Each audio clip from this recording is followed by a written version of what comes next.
that he wasn't going to run. Well, you see, politics. Sorry, thank you very much. Nice to have nice having me around. Again, it's always a delight to be with you. And good evening to you. Good evening to Nigerians. Bayelsa is a very, very, very peculiar state. Peculiar in the sense that nothing is what it seems the day after. Do you understand? Now, if he had said so, it was based on the terrain at the time and, how would I put it now, the necessity at the time warranted it. I can give you an example. The present-day Minister for the Federal Capital Territory, Peter Obi. By the way, partly Bayelsa, partly Rivers. I enjoy both heritage. Yeah, they're all part of the old Rivers State. Bayelsa is matrilineal, so I'm actually more Bayelsa than I am Rivers State. Okay. But let me tell you about Peter Obi. He said he was not going to run for. He was not going to take ministerial appointments in the PDP.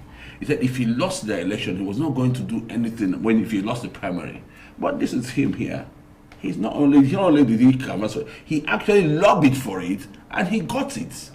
So you see, it's not always black politics is not black and white as it is. It's a chess game. But well, he said he was being categorical. No. It's a chess game. Yes, it's a chess game. Maybe the opponent had made a move in between when he said that and now had made let's say he had made a night gambit.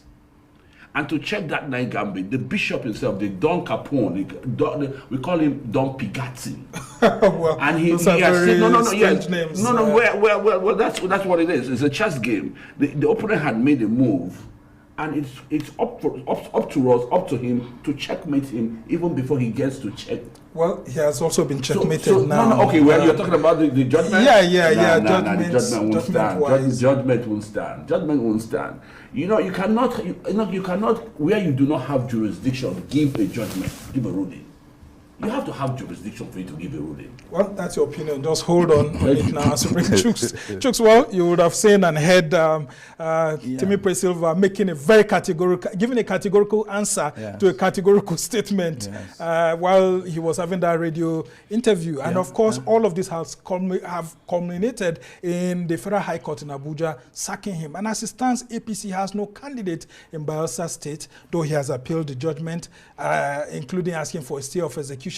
There was meant to have been a grand rally today to kick off the campaign. Of course, nothing has happened. What's your view of on all of this? You see, in my nearly 30 years of journalism, one thing I've come to learn is that there's truth in the spiritual saying that from the abundance of the heart, the mouth speaks, and that we also should be very mindful of things we say.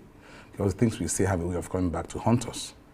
You see, I think the issue here is not Wike or Don Capone or anybody. No. That's not what I meant. The issue here is Timipre Sylva. Okay. You see, we have a similar situation playing out in Nasarawa State. And this is a man who, on his own, because when Timipre Sylva had the interview, there was no armed person there. He wasn't under duress. You understand? In Nasarawa State, we also have, because these are two related scenarios where people have, with their own mouths, called damnation, if you allow me to use that word, upon them, or loss upon themselves. Nasarawa Governor Abdullah Sule, on his own, he went to the floor of the House of Assembly and said that wallahi ta'ala, that to hell with second term, that he would do only one term. And it's coming to haunt him, whether we believe in metaphysics or not, or spirituality or not.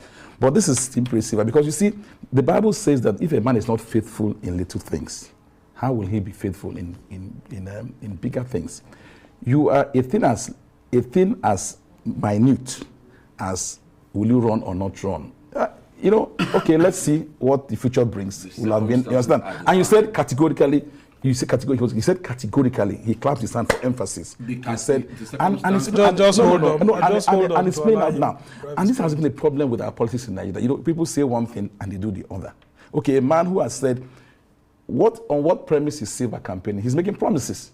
So if a thing as little as I won't contest and he's gone back to contest, so what is the guarantee that he's going to do what he says he will do? I'd like to take him up on this. I mean, no, I'm not talking I'm not so just drive it to the current situation. Yes. Because you're laying just hold on. Because people because we are where we are today in Nigeria because, you know, we write something and then two people say, no, it was just for politics. We just said that just to, you know, I don't mind them or who are misquoted.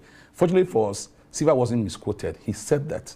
He said he would get a credible candidate. And credible candidate also means eligible. I mean, a person who is eligible, because credibility also means eligibility. And if you allow us to go back in time, I was SA Media to Andioba, and we brought up all this drama on Nigeria when we stopped Peter Obi from getting the ticket of the APGA. Then Peter Obi would say, okay, that he spent just about a year in office. Why not test the waters? Peter Obi went to court, and Supreme Court was silent. We went, in fact, a week to Andioba swearing in, about 22nd of May. That's as governor of Anambra State. Peter Obi yeah. went to court. He went to Supreme Court, said Supreme Court should stop the swearing in. Supreme Court said, what's our business with swearing in? If you like swear in 10 times, it's not our business. And exactly 17 days after we were sworn in, the Supreme Court threw us out. And it was based on that because people like Timipre Sylva saw that Supreme Court said your tenure starts running from the day you were sworn in.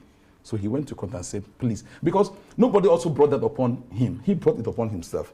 He was elected in 2007. Yeah. You understand? Then he May went 29, yes. And then in April 2008, he was then sacked. He was sacked. Then he wasn't only sacked. Not only him was sacked. There were four other governors. Ali Wamakov Sokoto. No, that was in 2012. I know. No. They had rerun elections too in their states. Yeah. So because Timipre Sylva bailed the cat, he went to court because he was just supposed to have left, you know, or sought re-election in 2011. But he said no, that since Peter Obi went to court and the court said your tenure starts counting from the day you were sworn in, that since the court nullified the nearly 1 year he served, he should also test the water. So he went to court. He got what he prayed for at the court. INEC appealed because INEC was in a conundrum. Do we print papers for elections in 2011? So he went to appeal. He also won. So INEC was confused. INEC went to Supreme Court, but, you know, INEC wasn't too sure of what to do. Then something happened in Adamawa State.